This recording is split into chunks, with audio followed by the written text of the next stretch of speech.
Welcome to today's discussion of SMART goals and how to properly set them within the Summit Learning platform. In earlier videos, we looked at the three major components of Summit Learning and also looked more closely at what the self-direction part of the platform really meant. We also had a chance to look at what SMART goals are and how those will play a part in our learning ahead. What we're going to do today is look at putting those SMART goals into practice. Before we review a little bit, I'd like you to make sure you have a composition notebook or other place to take notes handy. We'll be covering quite a bit today, and it's a good practice to begin taking notes anytime you'll be covering new info.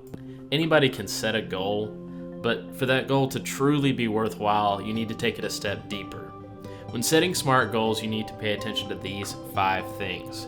Is the goal specific? Is the goal measurable? Is the goal achievable? Is it relevant? And is it time-based? Let's say that I want to learn more about SMART goals on my own. So I've signed into Summit Learning and I'm going to go down from the announcements tab all the way to the bottom where it says resources. For students, you'll have 2 different boxes that you can click. You're going to click the one that says learning strategies.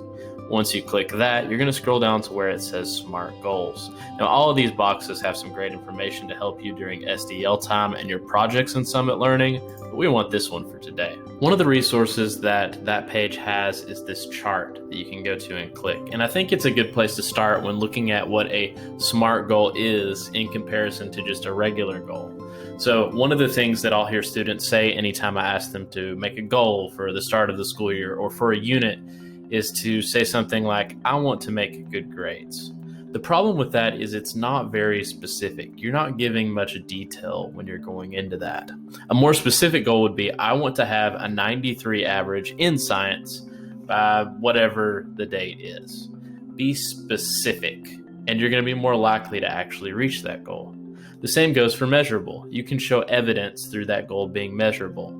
An example of a not measurable goal would be saying, I want to make a lot of free throws. Well, what does a lot mean? It's going to be different for different people. A more measurable version would be, I want to make 9 out of 10 free throws in tonight's game. That's something that I can evaluate both before, during, and after the game. Attainable is the next part of SMART goals, and it says it can be reached if you put forth the effort. Something that's not attainable. I want to learn to speak Spanish by Friday.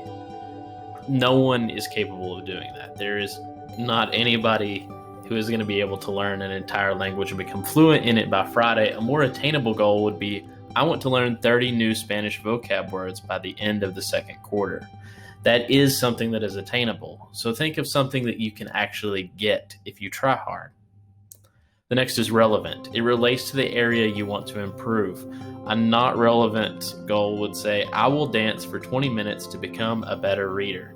It would be awesome if dancing made us better readers, but unfortunately it doesn't work that way. A more relevant goal would be, I will read for 25 minutes per night for 1 month to build my reading stamina. Practice makes you better at something, so that is a relevant way of improving. And finally, time-bound. It has a date of completion. So a goal without any time would say, I want to learn to play the piano. It's a goal, but it's not specific enough. A better goal would be, I want to learn to play a song by a certain date. Or I want to complete an entire book of piano practice songs by a certain date. All of them together are going to make the best goal. Let's practice setting SMART goals for different things that we'll do within Summit Learning.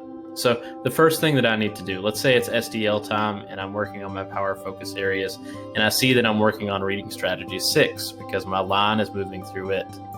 I click it and I see that I've completed nothing so far. So I'm going to start my goal setting out with a diagnostic. I've reflected a little bit and seen what I need to do.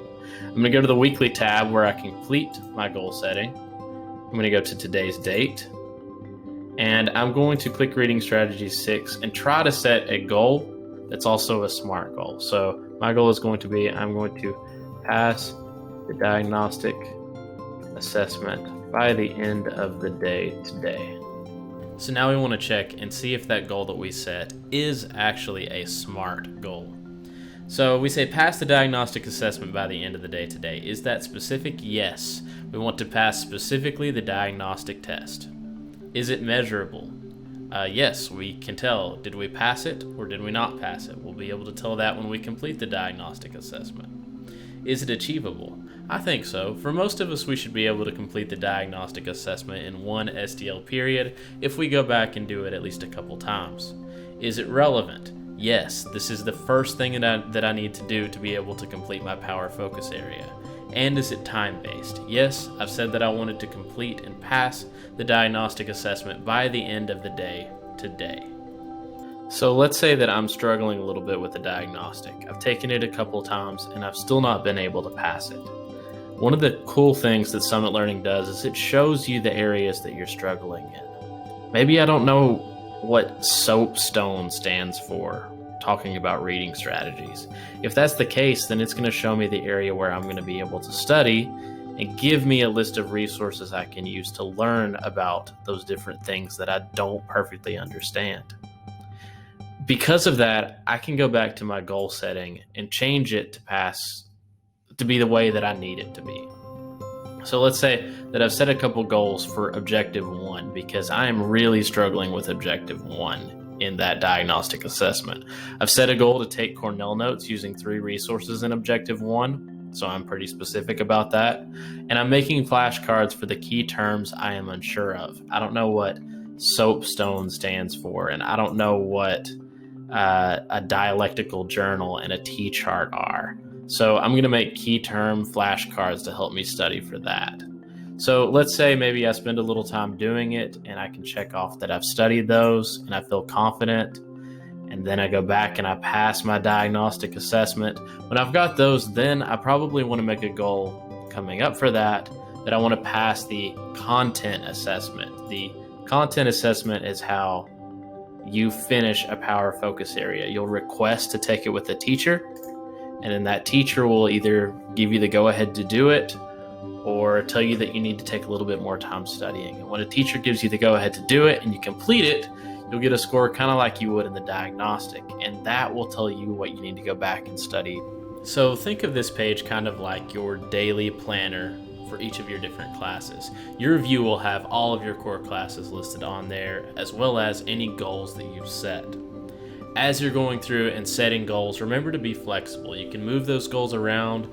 If you find that they're too difficult to complete, you can change things and it's not going to hurt anything. And don't worry about your goals being perfect on day 1. This is something that your mentor is going to work with you in helping you set those goals and seeing if you're actually taking the steps that you need to complete them. You've also probably noticed that Summit Learning has a college tab, and if you go within this tab and look around a little bit, you'll note that there's a lot of different sections about goal setting for college. This is something that we'll look at deeper into the school year, but you might want to go into it and just get an idea of what things look like if you have the time. To review and close out our video, access your week tab to set goals for each class. Set SMART goals, or goals that are specific, measurable, attainable, relevant, and time-based. Ask yourself when you set a goal if your goal has a plan. If so, it is probably a SMART goal. Think of the week tab sort of as a planner, and you'll receive direct help in goal setting going forward from your mentor. Remember that goal setting is something we'll practice throughout the entire school year, so don't worry too much if you don't feel very good at it at first. Thanks for watching, and have an excellent day.